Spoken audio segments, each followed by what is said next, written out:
शब्दों के वर्गीकरण का दूसरा आधार है उद्गम के आधार पर, इसको उत्पत्ति के आधार पर कहेंगे। इसके और भी 2-3 नाम हैं, हम सभी नामों को यहाँ मेंशन कर देते हैं ताकि आपको कहीं कन्फ्यूजन नहीं हो। एक्चुअली कुछ किताब में होता है कि 1-2 नाम रहेंगे, लेकिन इसके 4 नाम हैं। हम आपके सामने चारों नामों का वर्णन करेंगे। चलिए, उद्गम, उद्गम या उत्पत्ति, इसको स्रोत भी बोलते हैं, स्रोत या विकास भी बोला जाता है। उद्गम, उत्पत्ति, स्रोत, विकास के आधार पर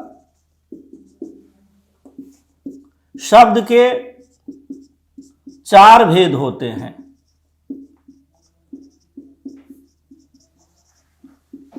देखिए, उद्गम, इसी का दूसरा नाम उत्पत्ति है। उद्गम और उत्पत्ति ज्यादा पूछा जाता है, लेकिन कहीं कहीं स्रोत और विकास भी होता है। इसके आधार पर शब्द के 4 भेद हैं। हालांकि उद्गम के आधार पर या उत्पत्ति के आधार पर शब्द का 5वां भेद भी है, जिसे शंकर शब्द कहते हैं। तो कहीं कहीं ऐसा आता है कि शब्द के कितने भेद हैं, 4 भी होगा, 5 भी होगा। वो प्रश्न कैसे आएगा, उत्तर कैसे देंगे, वो हम आपको बताएंगे। पहले 4 भेद के बारे में बताते हैं, उसके बाद इसका 5वां भेद आएगा। सबसे पहले आते हैं उद्गम।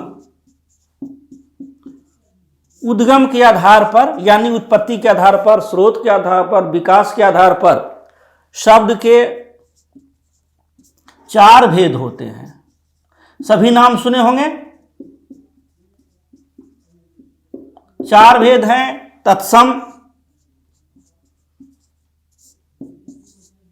दूसरा है तद्भव, तीसरा है देशज, इसे देसी शब्द भी कह सकते, देसी शब्द भी कहते हैं, देसी। चौथा है विदेशज, इसको विदेशी शब्द भी कह सकते हैं, विदेशी, विदेशी शब्द। इसको आगत शब्द भी कहा गया है, आगत शब्द। इसका एक नाम गृहीत शब्द है, गृहीत शब्द यानी ग्रहण कर लिया गया है, यानी दूसरी भाषाओं के शब्द को ग्रहण कर लिया गया है। देखिए, देशज को हम देसी भी कह सकते हैं और विदेशज शब्द को विदेशी शब्द भी कहेंगे, आगत शब्द भी कहेंगे। आगत मतलब आया हुआ, जो विदेशों से इंडिया में आया, हिंदी में आया है। गृहीत जो ग्रहण किया गया है, यानी जो विदेशी भाषा के शब्द को हिंदी में ग्रहण किया गया है। सबसे पहले आते हैं तत्सम। सभी जानते हैं हमारी हिंदी का जन्म संस्कृत से हुआ है। हिंदी की बड़ी बेटी, मतलब हिंदी जो है संस्कृत की बड़ी बेटी है। चलिए आते हैं तत्सम। तत्सम शब्द संस्कृत के जो शब्द, यानी संस्कृत भाषा के जो शब्द हिंदी में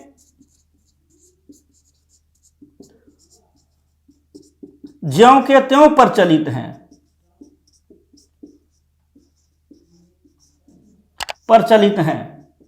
उसे तत्सम शब्द कहते हैं।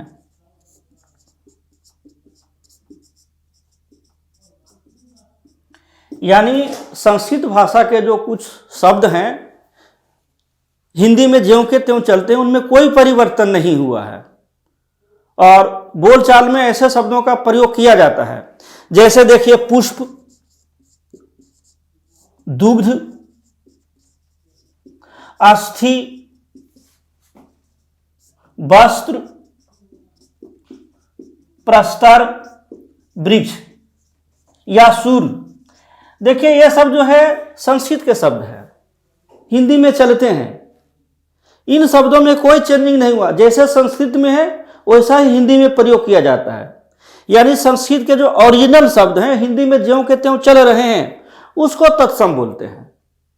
हमारी हिंदी में ऐसे हजारों शब्द हैं और ध्यान देने योग्य बात है कि सबसे ज्यादा तत्सम शब्द किस भाषा में है। ये कई एग्जाम में पूछे गए हैं। अधिकतर लोग कहते हैं कि सबसे अधिक तत्सम के शब्द हिंदी में, नहीं, सबसे ज्यादा तत्सम के शब्द बांग्ला भाषा में है। ये कई एग्जाम में पूछा गया है। सबसे ज्यादा तत्सम शब्द, तत्सम शब्द ने संस्कृत के शब्द, तत्सम शब्द बांग्ला भाषा में है। ये इस सेंटेंस को आप ध्यान में रखिएगा कि सबसे ज्यादा तत्सम शब्द बांग्ला भाषा में है। तत्सम का सिंपल मीनिंग है संस्कृत के शब्द। अब आते हैं दोस्तों तद्भव के बारे में। तद्भव,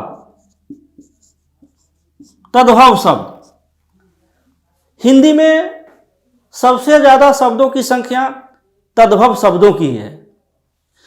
संस्कृत के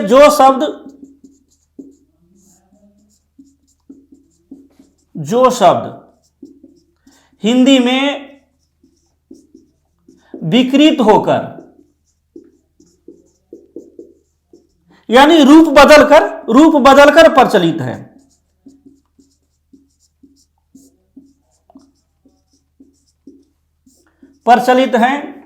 उसे तद्भव शब्द कहते हैं। तद्भव कहेंगे, मेरे कहने का मतलब है कि संस्कृत के शब्द जो हैं उसे बोलना थोड़ा कठिन है, उसी शब्द को थोड़ा आसान करके जो बोल दिया गया है वही तद्भव कहलाया। जिसे अग्नि बोलना थोड़ा कठिन है तो हमने उसे आग बोलते हैं। ये आग जो है अग्नि से बना है, अग्नि की अपेक्षा आग बोलना सरल हो गया है। मेरे कहने का मतलब कि आग का जन्म अग्नि से हुआ है, तो आग जो है तद्भव शब्द है। इसी तरह फूल, ये जो पुष्प से बना है। उसके अलावा सूरज जो सूर्य से बना है। इसी तरह पत्थर जो प्रस्तर से बना है। हाथ से बना है। हम नीचे लिख सकते हैं आग तो अग्नि से बना है। आग की अपेक्षा अग्नि बोलना कठिन है, अग्नि को सिंपल करके आग बोला गया। इसी तरह पुष्प को सिंपल तरीके से फूल बना दिया गया। सूर्य जो है सूर्य से बना है, सूर्य का सरल उच्चारण सूरज है। इसी तरह प्रस्तर का सरल उच्चारण पत्थर है और हस्त का सरल उच्चारण हाथ है। बिल्कुल क्लियर। संस्कृत के शब्दों को जो आसान करके बोला गया वही तद्भव है, और हिंदी में सबसे ज्यादा तद्भव शब्दों की ही है। अब आगे चलते हैं देशज शब्द या देशी शब्द। चलिए शुरू करते हैं देशज पर। देशज शब्द देखिए, यहां जा का मतलब जन्म लेने वाला होता है। देशज शब्द का मतलब है देश में जन्म लेने वाला। देशज शब्द की जो परिभाषा है दरअसल वो देशज शब्द का अर्थ ही है जिन शब्दों का जन्म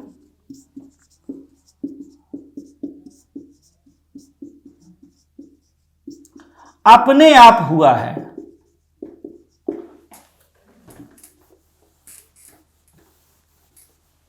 अपने आप हुआ है। इसके जन्म के बारे में पता नहीं चला है।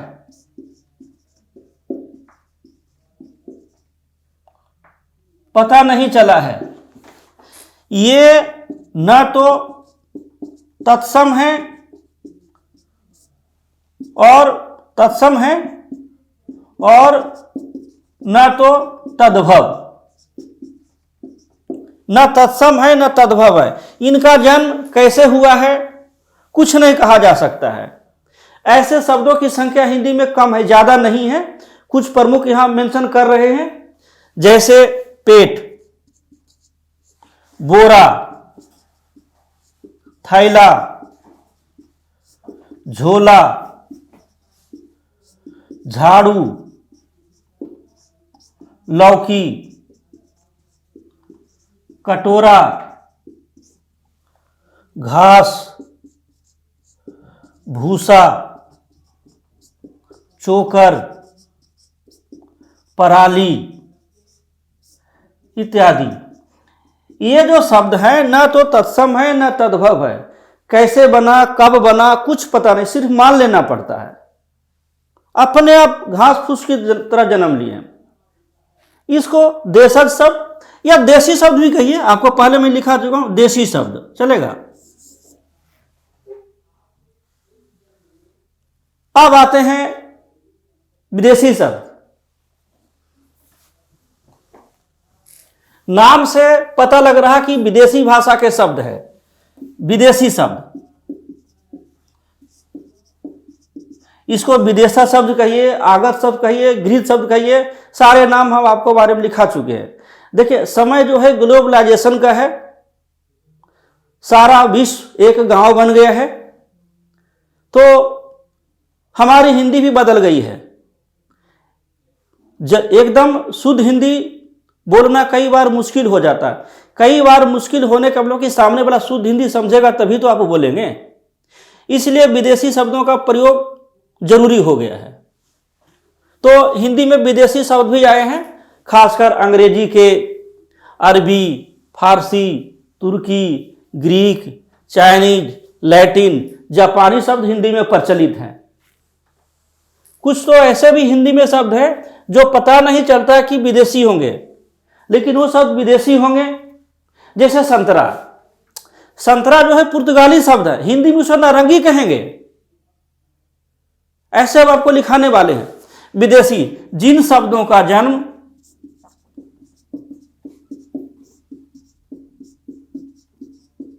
विदेशों में हुआ है।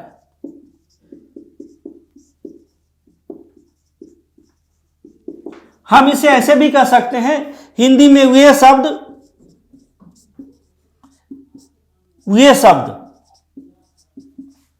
जो विदेशी भाषा के हैं,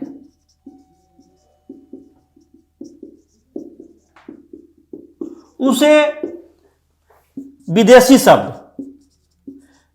शब्द या विदेशज भी कहिए। विदेशज बता चुके हैं, विदेशज शब्द, इसी को आगत भी कहा गया, आगत मतलब आया हुआ, इसी को गृहीत भी कहा गया, पहले ही बता चुके हैं, उसे विदेशी शब्द कहते हैं। ठीक है, चलिए अब विदेशी शब्द कौन कौन है, कुछ प्रमुख एग्जाम्पल देते हैं। ऐसे तो सैकड़ों शब्द हैं, लेकिन जितना हो सके 20-25 शब्दों का आपको हम बता रहे हैं। जैसे रिक्शा, ये जो है जापानी शब्द है। रिक्शा हिंदी शब्द नहीं है, जापानी शब्द है। उसी तरह चाय हो गया, लीची हो गया और चीकू हो गया, ये जो है चाइनीज शब्द है, हिंदी शब्द नहीं है। उसी तरह लाश हो गया, कैंची हो गया, चाकू हो गया, ये जो है तुर्की भाषा का शब्द है, तुर्की शब्द है, हिंदी का नहीं है। इसके अलावा और भी देखिए, टमाटर, लालटेन, ये जो है अंग्रेजी शब्द है। कैसे? तो टोमेटो से टमाटर बना है। हम लोग टोमेटो इतना बोला, यानी उसको आसान कर दिया कि टमाटर बोलना शुरू कर दिया। तो सही मायने में टोमेटो जो है अंग्रेजी शब्द, अंग्रेजी। इसी तरह लालटेन लैंटर्न से बना है, लैंटर्न को ही सिंगल रूप में हमने लालटेन बोलना कर दिया, लेकिन जिसे हम लालटेन बोलते हैं वो अंग्रेजी शब्द है।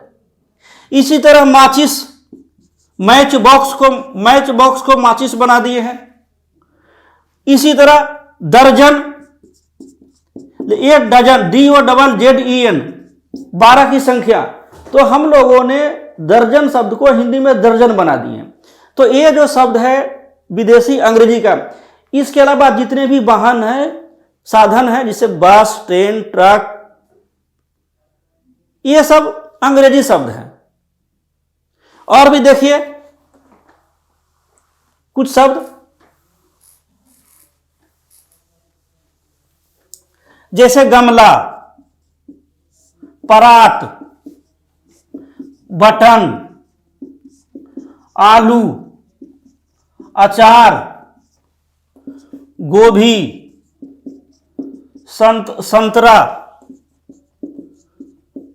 बाल्टी, फीता, पादरी यानी पुरोहित, पोप, पादरी, कमरा, बरामदा,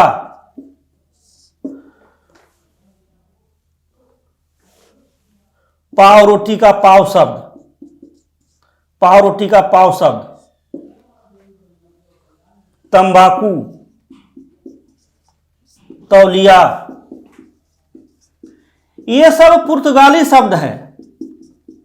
अपने देश में सबसे पहले आधुनिक काल में पुर्तगाली आए तो कुछ शब्द भी छोड़ गए हैं। कुछ लोग कहते हैं हिंदी, नहीं, ये हिंदी शब्द नहीं है।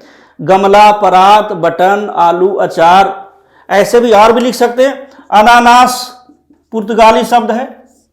ऑलपिन भी पुर्तगाली शब्द है। ये पुर्तगाली शब्द है। जैसे गोभी, फूल गोभी, तो पुर्तगाली में गोभी का मतलब फूल होता है। हम लोग क्लियर करने के लिए फूल गोभी पहले फूल जोड़ देते हैं। यह पाव रोटी, पुर्तगाली भाषा में रोटी को पाव ही बोलते हैं, तो हम लोग उसे स्पष्ट करने के लिए फिर रोटी लगाते हैं, यानी फिर रोटी, पाव रोटी, यानी रोटी रोटी हो गया। ये जो शब्द है पुर्तगाली शब्द है। अब आते हैं शब्दों के वर्गीकरण का तीसरा आधार, वो है व्युत्पत्ति। व्युत्पत्ति मतलब उत्पत्ति नहीं, उत्पत्ति तो हो गया कि शब्द का स्रोत है, कहां से आया है। इसके पहले थोड़ा सा कि शब्द का पांचवा भेद क्या है। प्रश्न कैसे आएगा वो भी हम बताएंगे, क्योंकि अभी बता कि शब्द के 4 भेद होते हैं, और अब मैं बताने वाला हूं कि शब्द का पांचवा भेद थोड़ा सा डिस्प्यूट है, वो आपको हम क्लियर कर देंगे।